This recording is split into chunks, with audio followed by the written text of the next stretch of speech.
Not a problem. Hello, Mr. Bob Herpe. I'm Kathleen Starr Hall. How are you today, sir? Hi, how are you? I'm doing good. So you ready? I am ready anytime you are. Okay, so can you share a bit about your background and what inspired you to start writing? Yeah, I'll be glad to. Most of my uh, working years were spent in broadcasting. Actually, I was in TV for 5 years with CBS, and then I moved on to radio, mostly FM, where I guess I was considered some kind of pioneer. I spent some 35 years doing that. And I did a stint in commercial film business. And later, I became a coach to entrepreneurs and senior executives. Okay. Uh, you know, I guess over the years, I did some writing because I wrote commercials, Yeah. and I did some business writing. Had some thoughts about trying, my hand at serious writing, but just never took the time. Yeah. So, being that I was always so doggone busy, my lifestyle suddenly came to a halt, Yeah. and that's when I decided I'd do a little writing. And Okay. at first, I had the idea of writing a story about from an Alzheimer patient standpoint. Yeah. But when we got into it, I found that it was just too difficult for both of us to try and get it out and get it on paper. So then I decided I was just going to write for fun. And Oh, that's okay. kind of what happened there. And I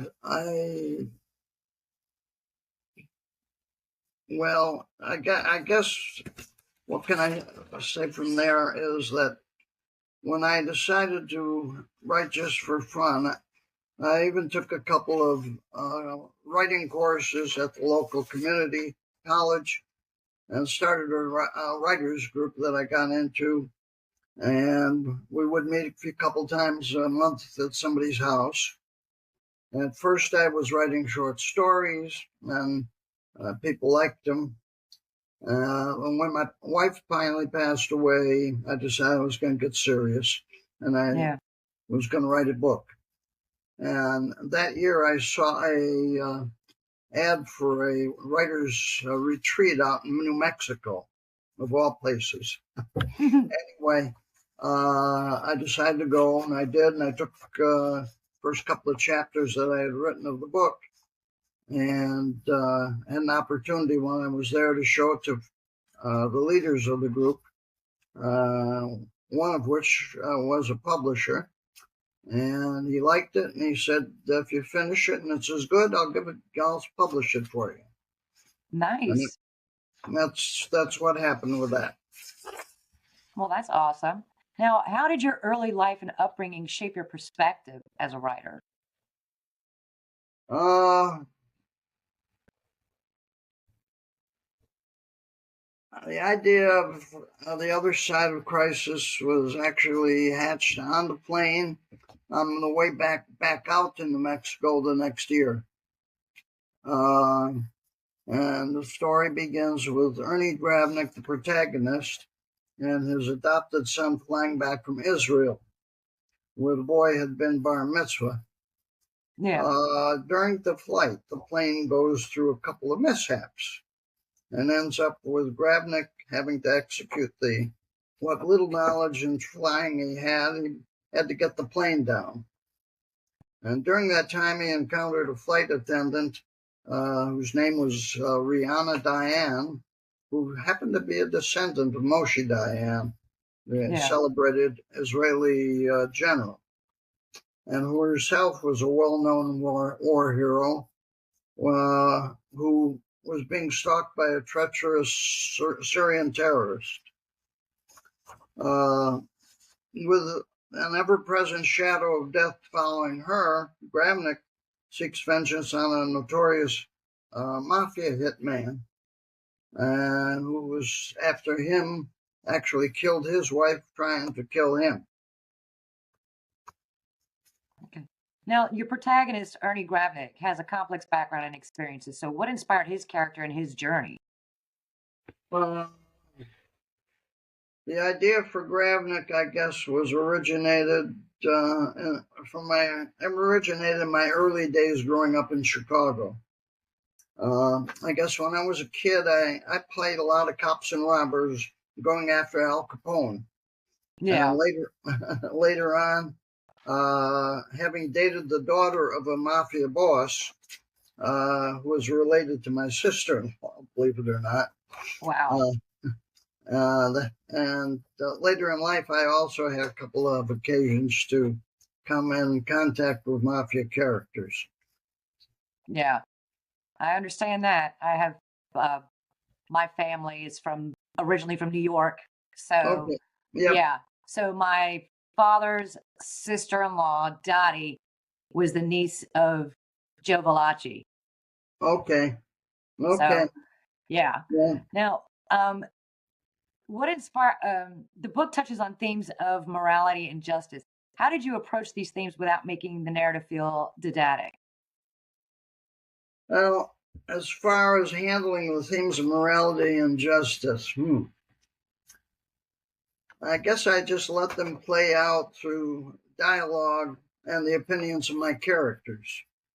I really would never use narration from such matters because it can come off as I'm preaching. Yeah.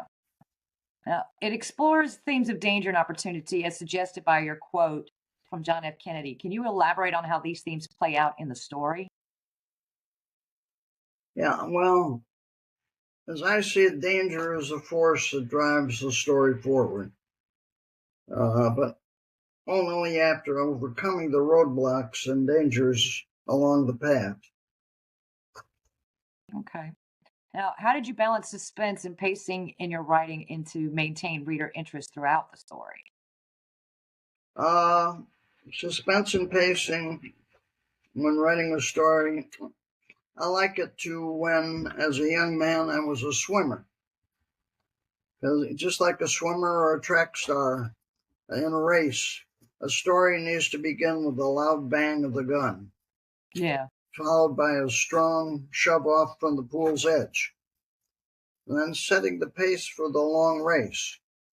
So to be followed consecutively by strong push-offs from either end of the pool again and again, and that moves forward toward the end of the race to the Okay. final touch of the pool's edge. All right.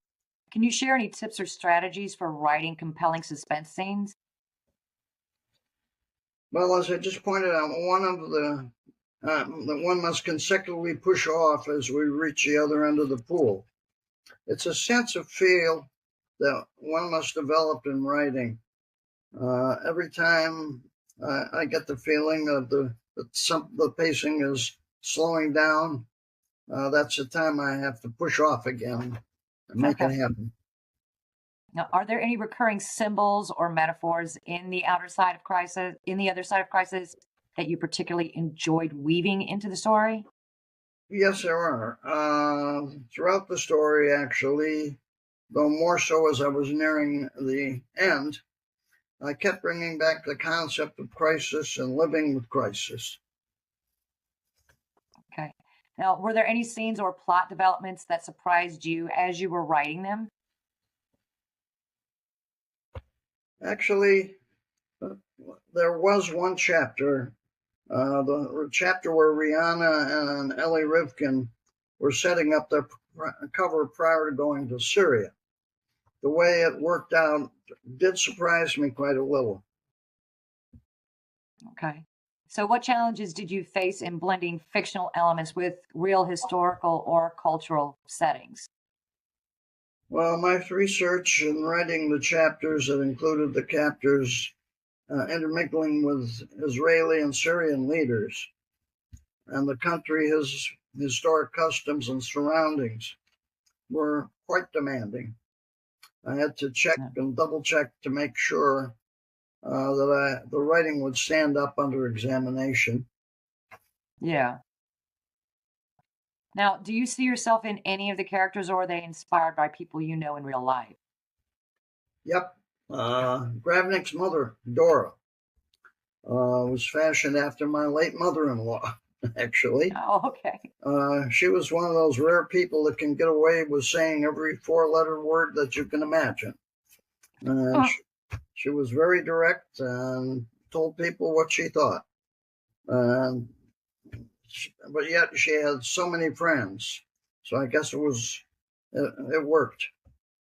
And I Yeah. also think Gravnik may reflect a bit of my determination. Oh, okay. Now, can you discuss the development of Jonathan's character and his relationship to Ernie Gravnik?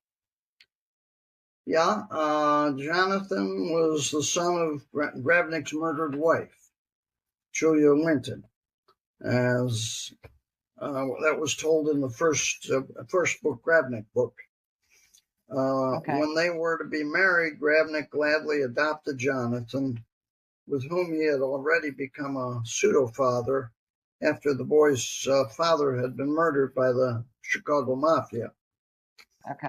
It became apparent early on that the boy was somewhat of a genius, actually, when he received recognition as a landscape photographer. And just as Gravnik had a very close relationship with his grandfather, who taught him the game of chess, Gravnik taught Jonathan the game, and it became an ongoing passion between the two of them. Okay. Now, can you share any interesting behind the scenes stories or anecdotes from the writing and editing process of The Other Side of Crisis? Behind the scenes, oh.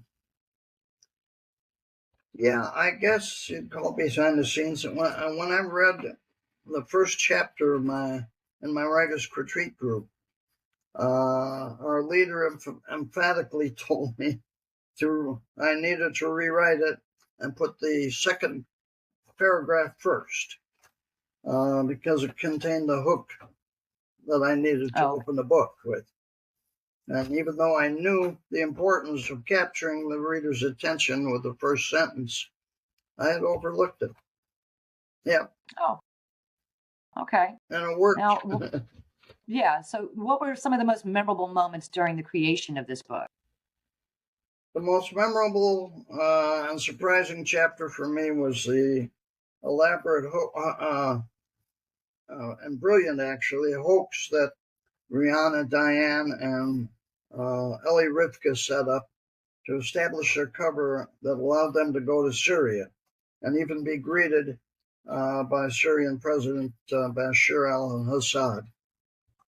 Okay. Now, are there any plans for a sequel or a series following The Other Side of Crisis? Next up for me, I'm writing a sequel right now as we speak. Oh, so you are? Yeah, I want to complete a trilogy of Gravnik. And Okay. I'm also, it's called, the working title you might want to know is Beyond Crisis. Beyond Crisis. Okay. Okay. So, And I would like to write a story about my first radio station in Connecticut. That's where it started up in 1971. It was a early classic rock, or at the time, underground rock station. Oftentimes out-mimicked old-time TV show. Remember WKRP in Cincinnati? yeah. That's what it was like. Oh, okay. So, are there any other projects that you're working on when can readers expect anything else from you? Yeah. I'm doing a story on the Civil War too. I've been playing this for many, many years. Really? Yeah. So, have you considered doing any stories like, I know, because you said that you worked in CBS and stuff. So, back in the day, CBS That was the goal. You are at the beginning of the golden age of television. Yeah. So, what about some stories, about some of the people and the things that you encountered there? What about something on that line? Well, I got to live that long. I'm 90. I'm going to be 95 years old in September, so Yeah. I don't know if I'll get to those things. I mean, because that would be something very Yeah, interesting it would be because, interesting, I guess. Yeah. yeah, I mean, it tells stories about some of the things that you saw and heard back in that day. Yeah. The golden age of Hollywood, at the beginning of all of that, that Yeah. had to be something else as a young man, coming across all of those, a great deal of people. Yeah. No, I did. I mean, I met a lot of the old stars in those days, and uh, that was good. Who was your favorite person? Yeah, I met Betty Grable, and who else did I meet back then? Harry James, of course. Uh-huh. Yeah. And then, of course, in my radio days, I got to meet a lot of the top rock stars. A lot of the top rock stars. Yeah, we actually had two of the Beatles up in our studio, which was a rare thing for them to come to a radio studio and do a live interview. Yeah, that had to have been amazing at that time. So, so you were in radio when you were in radio. What year was that? That was I started a radio 60s? station in 1971. So 1971. That was when everything was up in the air. The Vietnam War. Right. And young people were living in another world from all us older folks. And Yeah. so it was quite a thing for me to get in the middle of that. I learned a lot, and Yeah. I guess that's what kept me young and going. Yeah. Did you meet like Janis Joplin or Jimi Hendrix Yep, I or did. the Doors? Yep, You met all of them? Yep, I had a great meeting with her. She was kind of a crazy lady, but she sure had the vibes. That must have been amazing, especially at that time. Now, when you worked in television, did you get to meet like Bob Hope or Bing Crosby or any of them on their shows? No, I never met them.